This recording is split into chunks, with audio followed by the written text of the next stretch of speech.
Terima kasih Anda kembali bersama kami dalam dialog bersama dengan Badan Pusat Statistik. Kami mengangkat tema mengenai program pembelajaran sensus penduduk 2020. Tadi sebelum jeda kami sudah menyampaikan sebuah tayangan informasi terkait dengan penjelasan umum tentang program pembelajaran sensus penduduk 2020. Yang diantaranya menjelaskan akan ada 3 hal yang disampaikan, yaitu adalah konsep penduduk, kemudian juga pemeriksaan data penduduk dan verifikasi di lapangan. Lalu bagaimanakah konsep definisi penduduk itu? Inilah tayangannya.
Undang Nomor 23 Tahun 2006 dan Undang-Undang Nomor 24 Tahun 2013 serta Rekomendasi Perserikatan Bangsa-Bangsa.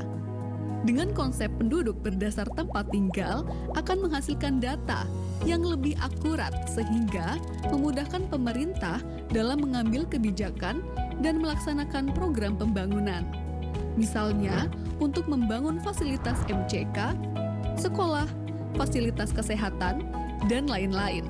Tentu harus berdasarkan data siapa yang benar-benar tinggal di wilayah tersebut, bukan berdasarkan catatan administrasi kependudukan saja. Ini Kania, lahir di kota Yogyakarta, tetapi telah menetap di kota Makassar selama 1 tahun. Maka Kania adalah penduduk kota Makassar. Ini Wida, KTP Karanganyar, tetapi telah menetap 7 bulan di kota Bandung dan berencana menetap untuk beberapa tahun ke depan. Maka, Wida adalah penduduk kota Bandung. Jadi, penduduk di suatu daerah, mulai dari provinsi, kabupaten, kecamatan, hingga RT atau dusun dan sejenisnya adalah setiap orang yang telah menetap di daerah tersebut minimal 1 tahun atau kurang dari 1 tahun namun berencana untuk menetap lebih dari 1 tahun. Satu lagi yang perlu dicatat, asisten rumah tangga, sanak famili yang menetap, dan bayi yang baru lahir juga dicatat sebagai penduduk di keluarga tersebut ya. Itulah konsep penduduk. Konsep ini berguna untuk menentukan siapa sajakah yang termasuk dan yang tidak termasuk sebagai penduduk di suatu daerah dalam sensus penduduk 2020. Lalu, bagaimanakah gambaran pelaksanaan sensus penduduk 2020? Sebagai gambaran, kegiatan lapangan sensus penduduk 2020 dimulai dengan koordinasi petugas sensus dengan ketua atau pengurus RT atau dusun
Nah, kita sudah mengetahui apa itu penduduk dan gambaran pelaksanaan sensus penduduk 2020. Di video berikutnya, kita akan mengupas tata cara pelaksanaan lapangan sensus penduduk 2020 yang terdiri dari pemeriksaan daftar penduduk dan verifikasi lapangan. Selamat mengikuti ya!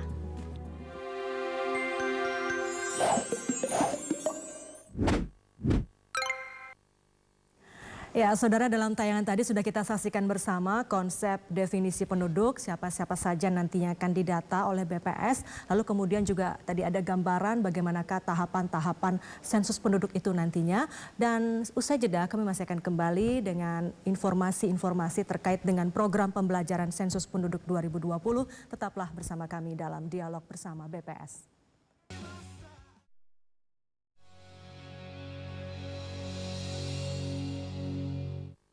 Ya, Anda kembali bersama kami dalam dialog bersama dengan Badan Pusat Statistik terkait dengan program pembelajaran sensus penduduk 2020. Dan kini saatnya kami akan hadirkan kepada Anda informasi lain terkait dengan program pembelajaran sensus penduduk 2020. Kali ini terkait dengan pemeriksaan daftar penduduk. Kita simak bersama.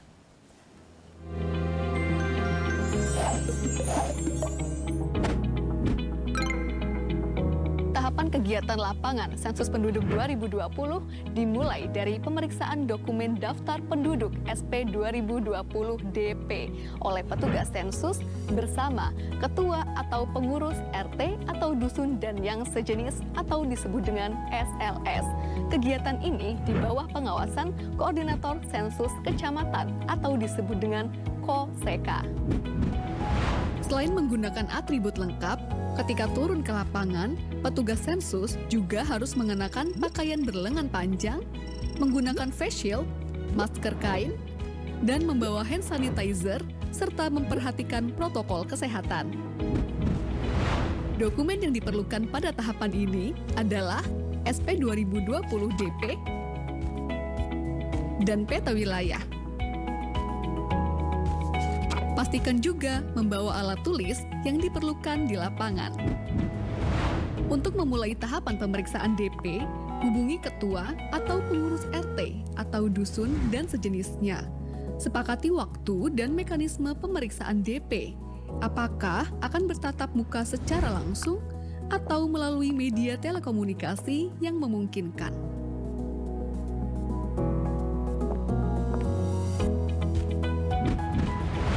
Kemudian, pastikan kesesuaian identitas wilayah RT atau dusun dan sejenisnya berdasarkan dokumen SP 2020 DP yang menjadi wilayah tugasnya. Apabila terdapat perubahan, baik itu pemekaran ataupun penggabungan SLS, laporkan ke Koordinator Sensus Kecamatan atau KOSEKA untuk ditindaklanjuti kemudian. Sebelum memulai pemeriksaan, baca dan pahami petunjuk pengisian pada halaman kedua DP. Jika ada yang belum dipahami, dapat ditanyakan kepada Koordinator Sensus Kecamatan atau KOSEKA. Selanjutnya, mari mengenal dokumen daftar penduduk atau SP 2020 DP.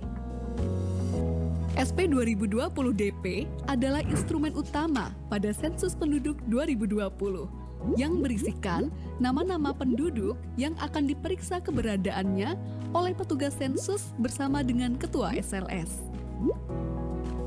Nama-nama penduduk yang ada di dokumen tersebut merupakan gabungan dari data administrasi kependudukan dan hasil kegiatan sensus penduduk online. Dokumen DP terdiri dari beberapa bagian sebagai berikut. Pertama, halaman depan yang terdiri dari blok 1, pengenalan tempat, blok 2, keterangan petugas, dan blok 3, catatan. Pada blok 1 terdapat kotak nama SLS atau non-SLS di lapangan yang berisi nama SLS sesuai dengan nama wilayah di lapangan. Rekap hasil pemeriksaan dan verifikasi lapangan diisi setelah blok 4A, 4B, dan 4C terisi semua. Kedua, petunjuk pengisian. Ketiga, blok 4A yang berisi daftar nama penduduk beserta keterangan individu lainnya pada suatu SLS yang akan dicek keberadaannya satu persatu oleh petugas sensus bersama ketua atau pengurus SLS. Di bagian bawah setiap halaman terdapat kolom rekap yang perlu diisikan untuk membantu pengisian total rekap yang terdapat pada halaman depan. Keempat, blok 4B yang berisikan nama-nama penduduk yang data individunya perlu dikonfirmasi. Data tersebut adalah jenis kelamin, tanggal lahir, atau NIK. Kelima, terdapat blok 4C yang berupa daftar kosong untuk mencatat nama-nama penduduk di SLS tersebut yang belum tercetak di blok 4A. Selanjutnya, blok 5 yang digunakan untuk mencatat penduduk pada DP yang dinyatakan meninggal. Terakhir, terdapat surat pernyataan yang diisi ketika ketua atau pengurus SLS tidak dapat mendampingi petugas sensus dan menugaskan orang lain dalam melaksanakan kegiatan lapangan sensus penduduk 2020. Untuk memperjelas pengisian, mari kita bicara tentang beberapa contoh kasus di lapangan terkait pemeriksaan DP. Pak Aji dan keluarga tercantum di dalam DP RT 1. Pada saat pemeriksaan DP, Ketua RT 1 mengkonfirmasi bahwa benar Pak Aji dan keluarga tinggal di RT 1 dan tercatat tinggal di alamat yang sama pada KTP atau KK mereka. Maka petugas memberi centang pada kolom 9 untuk setiap anggota keluarga. Sedangkan Pak Budi dan keluarga juga tercantum di dalam DP RT 1. Tetapi Ketua RT menyatakan bahwa Pak Budi dan keluarga memiliki KTP dan KK dengan alamat di wilayah lain. Maka petugas memberi centang pada kolom 10 untuk setiap anggota keluarga. Keluarga Pak Charlie sudah melakukan SP online. Namun, Ketua RT menyatakan bahwa bulan lalu telah pindah ke kota lain.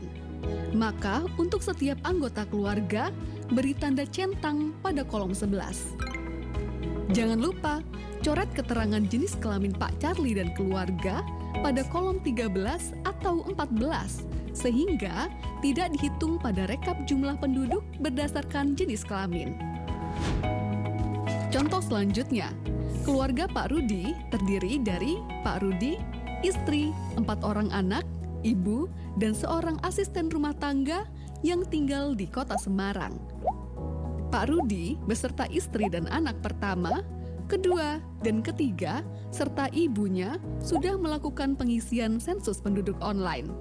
Alamat KK atau KTP keluarga Pak Rudi di kota Jogja. Namun, sudah tinggal di kota Semarang sejak tahun 2017. Maka, pada pemeriksaan DP oleh petugas pada RT tempat tinggal Pak Rudi saat ini di kota Semarang dilakukan dengan cara berikut. Pak Rudi bekerja di kota Jogja dan selalu pulang seminggu sekali. Maka, beri tanda centang pada kolom 10. Istri adalah ibu rumah tangga. Maka, beri tanda centang pada kolom 10. Anak pertama bekerja di kota Jakarta dan pulang 1 bulan sekali. Maka, beri tanda centang pada kolom 11. Dan jangan lupa untuk mencoret isian jenis kelamin pada kolom 13 atau 14. Anak kedua, Ketua RT tidak terlalu mengenalnya. Maka, beri tanda bintang pada kolom nama. Anak ketiga bersekolah di SMP Kota Salatiga dan tinggal di asrama sekolah, maka beri tanda centang pada kolom 10. Setelah pemeriksaan anak ketiga, Ketua RT memberi informasi bahwa istri Pak Rudi baru melahirkan anak keempat. Namun, Ketua RT hanya mengetahui nama bayi tersebut. Maka, isikan nama bayi pada blok 4C, lalu lengkapi keterangan lainnya pada tahapan verifikasi lapangan. Orang tua Pak Rudi meninggal sebulan yang lalu, maka beri tanda centang pada kolom 12 dan coret isian jenis kelamin pada kolom 13 atau 14. Lalu, lengkapi isian pada blok 5 SP 2020 DP. Ketua RT memberi informasi bahwa Pak Rudi memiliki seorang asisten rumah tangga yang belum tercantum namanya pada SP 2020 DP. Maka, catat pada blok 4C dan lengkapi isian. Apabila selama pengisian terdapat kesalahan, coret 2 kali isian yang salah. Lalu, isikan isian yang benar. Pada saat kegiatan pemeriksaan DP, sebagian petugas dilengkapi dokumen SP 2020 DPD yang memuat nama penduduk yang tidak diketahui alamat tempat tinggalnya di SLS manapun di suatu desa. SP 2020 DPD juga harus diperiksa oleh petugas sensus bersama ketua atau pengurus SLS. Setelah pemeriksaan daftar penduduk selesai, kegiatan lapangan dilanjutkan pada tahapan verifikasi lapangan yang akan dijelaskan pada video selanjutnya. Sensus Penduduk 2020 mencatat Indonesia.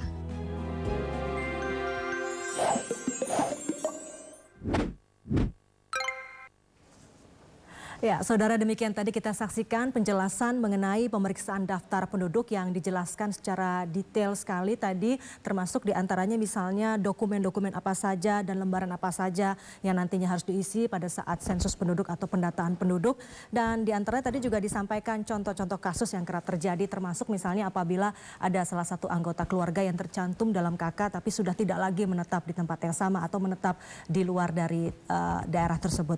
Dan yang menarik juga petugas-petugas lapangan yang akan melakukan sensus atau pendataan penduduk juga dilengkapi dengan protokol kesehatan, misalnya mengenakan masker dan juga mengenakan face shield untuk keamanan baik bagi petugas maupun juga warga yang didata. Kami nanti akan hadir kembali dengan penjelasan mengenai verifikasi lapangan dan tetaplah bersama kami dalam program pembelajaran sensus penduduk 2020.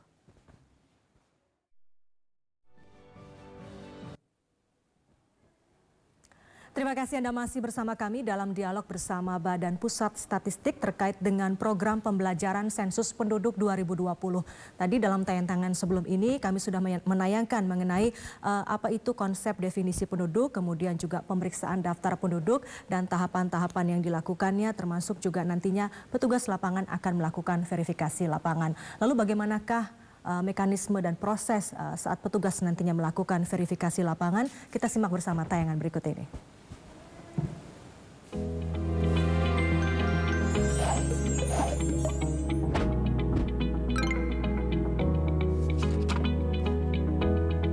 Setelah melakukan pemeriksaan daftar penduduk atau dokumen DP bersama ketua atau pengurus SLS, tahapan sensus penduduk 2020 selanjutnya adalah pelaksanaan verifikasi lapangan. Apa yang dilakukan petugas sensus pada saat verifikasi lapangan? Pada tahapan ini, petugas sensus mengelilingi SLS dengan didampingi oleh ketua atau pengurus SLS untuk memastikan keberadaan seluruh penduduk yang tercatat di dalam daftar penduduk atau DP. Dalam tahapan verifikasi lapangan, petugas sensus membawa dokumen dan alat tulis sebagaimana pada saat pemeriksaan daftar penduduk. Dokumen tersebut meliputi: pertama, dokumen daftar penduduk atau SP 2020 DP dan daftar penduduk desa atau SP 2020 DPD yang sudah diperiksa.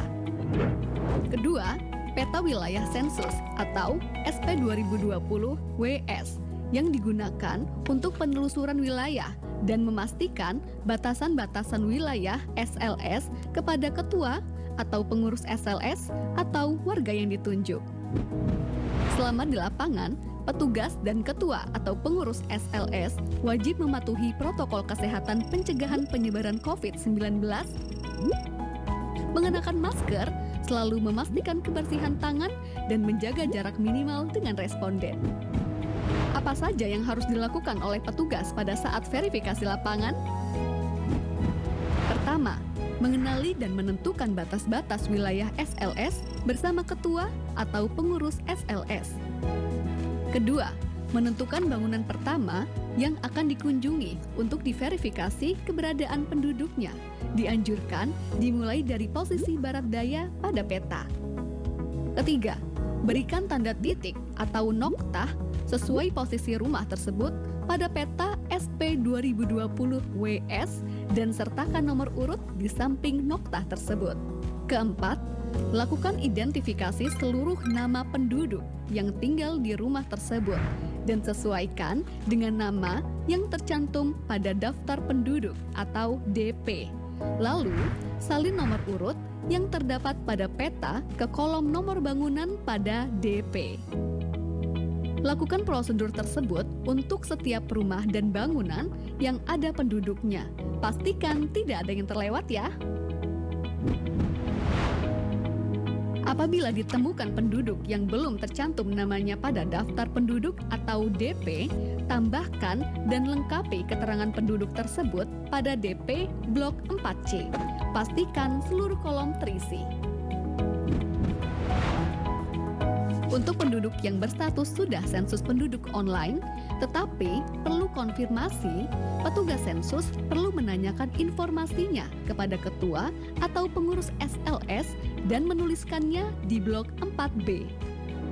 Lengkapi isian rekapitulasi jumlah penduduk pada setiap halaman DP di blok 4A dan 4C. Secara garis besar, kegiatan yang dilaksanakan oleh petugas sensus pada tahapan verifikasi lapangan yaitu 1. Penelusuran wilayah SLS. 2. Melakukan identifikasi setiap bangunan yang dihuni penduduk dan melaksanakan verifikasi penduduk yang tinggal di dalamnya. 3. Mencatatkan nama dan informasi penduduk yang ditemukan di wilayah SLS namun belum tercantum di DP. 4. Melaksanakan rekapitulasi jumlah penduduk hasil verifikasi lapangan. Sekian video pembelajaran Sensus Penduduk 2020. Karena cinta butuh pembuktian dan berpartisipasi dalam Sensus Penduduk 2020 merupakan salah satu bukti cinta kita pada Ibu Pertiwi. Selamat menjalankan tugas wahai abdi bangsa. Sensus Penduduk 2020 mencatat Indonesia.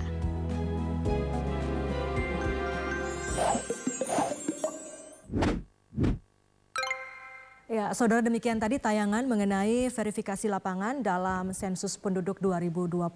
Dan nanti usai jeda kami akan hadirkan seorang narasumber dari Badan Pusat Statistik, yaitu Direktur Statistik Kependudukan dan Ketenagakerjaan BPS. Anda pemirsa juga bisa langsung bertanya kepada narasumber kami melalui nomor telepon yang nanti akan kami cantumkan di layar televisi. Tetaplah bersama kami akan segera kembali.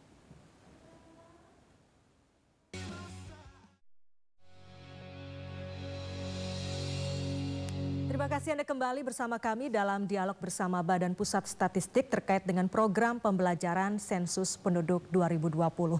Dan kini saya sudah bersama dengan narasumber dari BPS, yaitu Direktur Statistik Kependudukan dan Ketenagakerjaan Badan Pusat Statistik, Ibu Nurma Midayanti. Selamat sore Bu Nurma. Sore. Terima kasih Bu sudah hadir.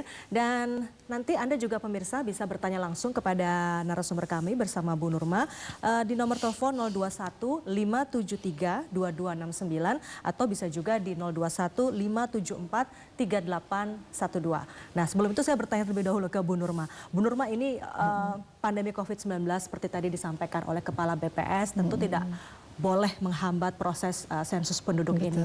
Salah satunya pelatihan dilakukan secara daring, secara mandiri, seperti ditayangkan melalui media televisi seperti hari ini. Bagaimana Bu proses pembelajaran itu nantinya berlangsung dan kemudian apa yang membedakan tahun ini dengan proses pelatihan di periode-periode sebelumnya? Ya, terima kasih Mbak. Jadi sensus penduduk kita kali ini memang berbeda dengan sensus yang sebelumnya kan 10 tahun sekali sensus diadakan. 10 tahun sekali. Nah, 10 tahun, setiap 10 tahun sekali. Nah, kita di 2020 perencanaan kita memang sudah berbeda dengan yang lalu, yaitu pertama kita menggunakan data Dukcapil sebagai dasar. Kemudian moda pengumpulan datanya juga lebih dari satu macam gitu ya.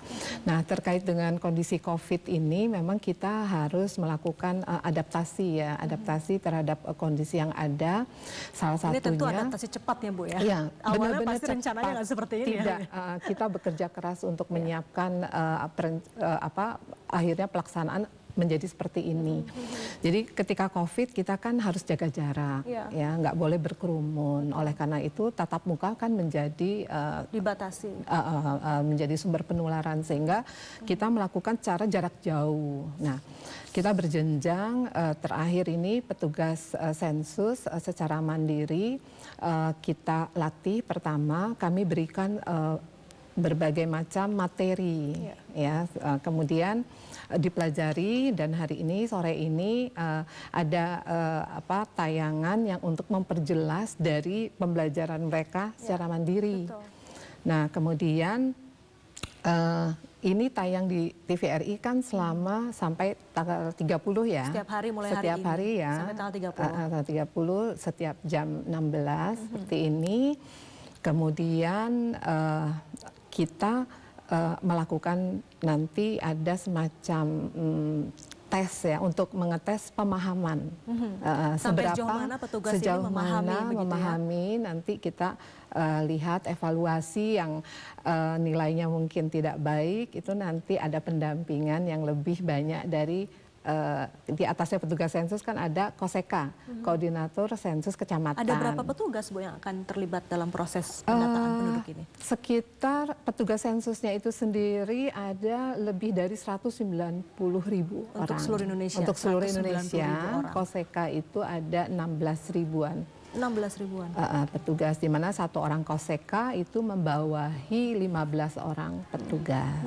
Baik, baik Bu. Sebelum kita bahas lebih jauh, sudah ada penelpon yang masuk. Kita akan sapa terlebih dahulu. Selamat sore. Ya, halo, selamat sore Bu. Iya, dengan Ibu siapa? Ibu siapa dan di mana Ibu? Saya dari Kota Sukabumi. Ya, iya Ibu. Ya. Dengan Bu siapa Bu? Maaf. Darliawati. Darliawati, silakan Ibu pertanyaannya. Iya, silakan Bu. Saya mau bertanya ya Bu ya. Iya, silakan. Ini ada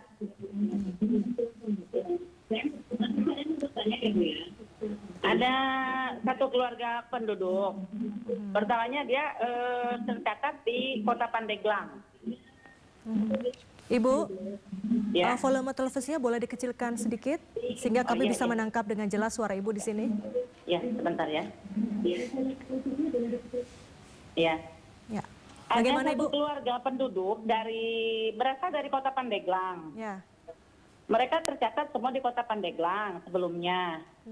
Dan satu keluarga itu suami istrinya udah mempunyai EKTP di Kota Pandeglang. Nah, mereka sekarang sudah tidak ada data kependudukannya di sana, Bu. Udah di sini semuanya, tapi di sini belum tercatat gitu. Gimana? Baik. Tapi suaminya asli Kota Sukabumi, tercatat di sini, tapi di kakak orang tua masih bergabung dengan kakak orang tuanya, kakak ibunya, dan statusnya belum menikah di sini. Gimana tuh, Bu? Baik, baik. Baik Ibu Darliawati. Kita akan jawab nanti. Terima kasih Bu pertanyaannya. Jelas nggak Bu pertanyaan jelas Bu. Sudah jelas kami terima. Jadi permintaan dari penduduk tersebut, bisakah mereka pindah ke sini? Bisakah pindah ke Sukabumi ya? Selesai disensus nanti di tahun 2020 September.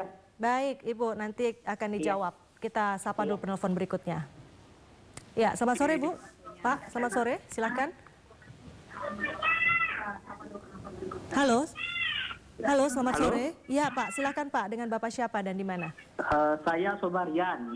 Ya, silakan Pak. Di mana Pak? Dari Bangka Belitung. Bangka Belitung. Ya, silakan Pak. Ini Bu, saya mau tanya nih. Kan kalau kita mau verifikasi nih, terus keluarganya itu terdapat COVID, ya positif COVID gitu, Mbak. Gimana penanganannya gitu? Baik. Untuk verifikasinya? Cukup itu, Mbak. Baik Pak. Itu saja Pak ya, nanti akan dijawab oleh Bu Nurma. Terima kasih Bapak. Baik Bu Nurma, ini ada dua pertanyaan dari Sukabumi dan dari Bangka Belitung. Silahkan Ibu ditanggapi. Yang dari Sukabumi dahulu mungkin. Iya. Ibu Darliawati ya, terima kasih Ibu telah ikut menonton acara ini sehingga nanti Ibu siap ketika ada petugas datang. Dan kasus seperti ini juga mungkin nggak hanya terjadi di sini ya Bu ya. Di mana-mana ya. Tadi seperti saya sudah jelaskan bahwa sensus penduduk kali ini menggunakan data Dukcapil. Dukcapil itu sebagai data dasar. Nah, data Dukcapil ini dikemas dalam daftar penduduk yang tadi sudah dijelaskan di materi. Nah, daftar penduduk ini satu daftar penduduk ada di satu satuan lingkungan setempat. Kok kita satu RT itu daftar penduduk yang dimana mereka penduduk yang tercatat berdasarkan KK atau KTP. Ya, acuannya tetap ke KK kan atau ke itu. KTP. Ya. Nah, kemudian daftar ini kan tadi dikonfirmasi, diverifikasi, baik kepada Pak RT maupun nanti langsung ke lapangan juga, verifikasi lapangan. Nah, kasus seperti yang tadi Bu Darliati sampaikan bahwa tadi suami istri sudah IKTP Pandeglang, tapi kakaknya suaminya masih terdaftar di kartu keluarga orang tuanya di Sukabumi. Nah, dalam kondisi seperti ini si suami itu kan masih kakak di Sukabumi. Dia akan berada di daftar DP yang di Sukabumi. Nah, jadi nanti ketika diverifikasi kepada Pak RT atau ketua lingkungan satuan lingkungan setempat, ketua SLS, nanti akan diberi tanda keberadaannya di mana. Misalnya Pak suaminya ini Pak siapa di daftar penduduk yang di Sukabumi itu kan ada. Nah, nanti dicek, oh dia udah pindah, nanti ada kolom yang dicek tadi seperti yang materi. Dia dicek di kolom pindah. Oh, gitu. Nah, berarti dia tidak tercatat di situ. Nah, sementara istrinya masih ada di kakak mana gitu. Nah, akan nanti disatukannya itu nanti ada mekanismenya sendiri. Baik. Jadi nanti akan ada mekanisme dan itu tentu para petugas sensus sudah memahami nanti akan seperti apa begitu ya Bu ya. Tapi apakah secara otomatis gitu dari hasil sensus memang nanti kami akan memberikan data balikan ke Dukcapil, tapi proses administrasi ini harus tetap dilakukan oleh penduduk ke kantor Dukcapil. Iya, artinya termasuk tadi pertanyaan untuk menjawab apakah bisa pindah begitu ya. Itu tentu juga harus diurus ke Dukcapil setempat. Ya, selanjutnya Ibu, ini pertanyaan dari Bangka Belitung. Apabila pada saat verifikasi lapangan, keluarga yang akan diverifikasi ternyata ada yang positif COVID-19, lalu apa yang harus dilakukan oleh petugas sensus? Iya. Jadi tadi seperti yang dijelaskan, petugas kami dibekali dengan protokol kesehatan ya, dengan masker, sarung tangan, face shield dan sebagainya. Itu sebenarnya untuk menjamin bahwa petugas kami tidak menulari penduduk, penduduk pun tidak menulari petugas kami dengan juga menjaga jarak. Nah, jadi ketika satu keluarga itu terkena COVID, mungkin kita bisa memverifikasinya kepada ketua SLS, ya, atau misalnya melalui telepon, ya bisa juga. Yang jelas ini harus tidak ada bertemu langsung kalau memang itu sudah diketahui terkena COVID. Iya, baik. Terakhir Bu Nurma, apa yang bisa disampaikan kepada pemirsa TVRI terkait dengan sensus penduduk 2020 ini? Ya, jadi Bapak dan Ibu di seluruh Indonesia, penduduk Indonesia, bahwa sensus penduduk itu merupakan pencatatan penduduk. Jadi tujuannya untuk penyediaan jumlah penduduk, komposisi, distribusi, dan karakteristik penduduk menuju satu data kependudukan. Nah, penduduk akan dicatat di mana biasa mereka tinggal. Nah, kemudian karena seluruh penduduk mulai dari 0 tahun ya, anak-anak, balita, anak-anak, remaja, dewasa sampai lansia, tentunya kebutuhan mereka kan berbeda-beda. Kalau kita sudah bisa mengidentifikasi di wilayah ini ada berapa bayi, ada berapa balita, ada berapa lansia, nah perencanaan ke depan menjadi lebih mudah supaya tepat sasaran. Betul. Nah, karenanya kalau ibaratnya kami tidak ingin satupun penduduk tertinggal untuk dicatat, karena ini akan menentukan perencanaan ke depan oleh pemerintah sesuai kebutuhan untuk masyarakat. Jadi juga. itu yang akan menjadi tujuan akhirnya, data kependudukan yang ini juga sangat serius diperhatikan oleh Presiden Jokowi. Betul. Begitu ya Bu ya, karena untuk perencanaan pembangunan ke depannya. Saudara, demikian perbincangan kami dan tentu saja terima kasih Ibu Nurma Midayanti sudah berbincang bersama kami sore hari ini. Dan saudara, demikian perbincangan dan juga dialog bersama dengan Badan Pusat Statistik. Saya Herdina Suherdi, pamit undur diri. Terima kasih, selamat sore dan sampai jumpa.